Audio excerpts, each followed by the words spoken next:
This is the Lone Crater YouTube. We hope this video helps. In this video, I will show how to make bone broth Paul Saladino full guide. Begin by selecting marrow and knuckle bones, then roast them briefly to deepen flavor. Place bones in a large stock pot or slow cooker and cover with cold filtered water by 1 to 2 inches, then add apple cider vinegar to boost mineral extraction.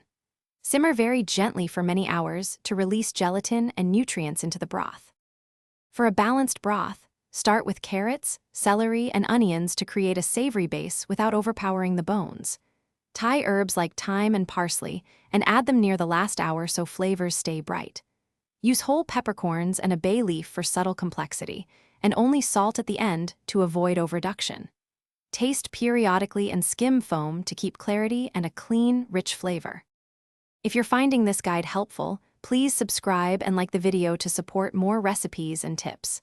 Quick recommendation: the Echo Dot smart speaker brings music, timers, and hands-free help while you cook, making kitchen tasks smoother and more fun. It's compact, affordable, and perfect for setting multiple timers when simmering broth. Check the description for the link and other deals. Now let's get back to the video.